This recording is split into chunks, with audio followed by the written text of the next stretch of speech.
గారు చెప్పారు కదా క్లియర్గా, అంటే సూపర్ సిక్స్ అయితే అమలు చేయడం కష్టం అని చెప్పేసి. లేదు, చేస్తారండి. ఇప్పుడు పవన్ కళ్యాణ్ గారు కానీ దీనికి, ఎందుకంటే దానికి కావాల్సిన నిధులన్నీ కూడా కేంద్రం నుంచి తీసుకొస్తారు. మొన్న వెళ్ళారా అందరు కేంద్ర మంత్రులను కలుసుకున్నారా? పవన్ కళ్యాణ్ చంద్రబాబు నాయుడు గారు కలుసుకున్నారా?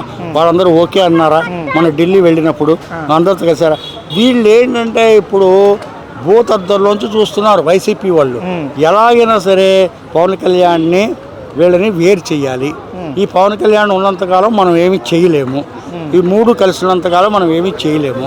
కాబట్టి వీళ్ళని విభజించి పరిపాలించాలని చెప్పి వాళ్ళు ఏదో విధంగా చేస్తుంటే మన పవన్ కళ్యాణ్ గారు దాని మీటింగ్ రాకపోతే అప్పుడే ప్రచారం చేసేసారు వీళ్ళు. వీళ్ళలో వచ్చేసిందని చెప్పి పవన్ కళ్యాణ్ డిప్యూటీ సీఎం గారు తీసి లోకేష్ పెడతాంటే అప్పుడే ప్రచారం చేసేసారు. వీళ్ళు విడిపోతున్నారని చెప్పి వీళ్ళు అప్పుడే గెంతులు వేసేస్తున్నారు. ఒకవేళ కూటమి విడిపోతే వచ్చేసారి గెలిచే అవకాశం ఉంటుందా? కూటమి విడిపోవడం అన్నది ప్రస్తుతానికి జరిగే పని కాదు. కారణం ఏంటంటే కూటమి కలిసి ఉంటేనే చాలా ప్రయోజనం. దానికి కారణం ఏంటంటే అటు బీజేపీ ఫుల్ సపోర్ట్ ఉంది. చంద్రబాబు నాయుడు గారి మూలాన గవర్నమెంట్ నిలబడింది. ఆ సపోర్ట్ ఉండడం మూలాన కేంద్రం నుంచి బోలెడు నిధులు వస్తున్నాయి మన రాష్ట్రానికి. ఇప్పుడు చంద్రబాబు నాయుడు గారు నిజంగా ఎన్ని పథకాలు, ఎన్ని నిధులు తీసుకొస్తున్నారు. మరి కేంద్రం రాష్ట్రం కలిసి ఉంటేనే కదా ఇది జరిగే పని.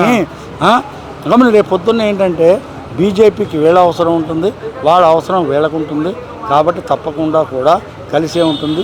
విడిగా కలిసే ఉంటారు. ఓకే, ఇన్ కేసు ఏమన్నా ప్రాబ్లం వచ్చి కలవకపోయి పోటీ చేస్తే టీడీపీ గెలుస్తుందా, జగన్ గెలుస్తాడా? జగన్కి ఇంకా గెలిచే భవిష్యత్తు లేదండి. దానికి కారణం ఏంటంటే కూటమి విడిపోయినా తెలుగుదేశం పార్టీ వస్తుందా రాదా? కూటమి విడిపోవడం అన్నది జరగదు. జరగదు.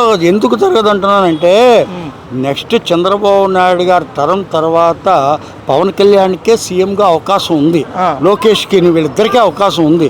లోకేష్కి ఇంకా కొద్దిగా చిన్న ఏజ్ కాబట్టి పవన్ కళ్యాణ్కి అవకాశం ఉంది. కాబట్టి ఈ టైంలో ఎందుకు విడిపోతాడు ఆయన?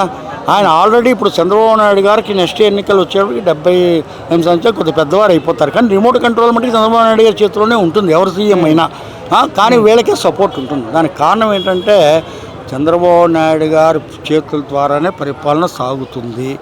నెక్స్ట్ ఏంటంటే పవన్ కళ్యాణ్కి మంచి భవిష్యత్తు ఉంది. ఇప్పుడు దీంట్లోంచి విడిపోయి ఆయన సెపరేట్గా వెళ్ళాడంటే కొద్దిగా చాలా కష్టం. ఇప్పుడు జగన్కి ఛాన్స్ ఉంటుందా? జగన్కి కూడా ఛాన్స్ ఉండదు.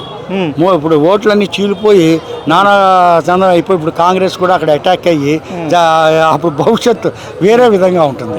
అందుకని చెప్పి కారణం ఏంటంటే ఎట్టి పరిస్థితుల్లోనూ పవన్ కళ్యాణ్ గారు విడిపోరు, వెళ్ళరు. కారణం ఏంటంటే ఆయనకి సీఎంగా అవకాశం ఉంది. అలాంటప్పుడు ఆయన ఎందుకు వెళ్తాడండి? నెక్స్ట్ ఇప్పుడు కాకపోయినా నెక్స్ట్ అయినా ఆయనకి ఏంటంటే వీళ్ళతో కలిసి ఉంటే పవన్ కళ్యాణ్కి నెక్స్ట్ సీఎం అయ్యే అవకాశం ఉంటుంది. నెక్స్ట్ లోకేష్కి ఉంటుంది. ఒకవేళ డిప్యూటీ సీఎం పదవే మామూలుగా అతనికంటే లోకేష్కే బాగుంటుంది. లోకేష్ చదువుకున్న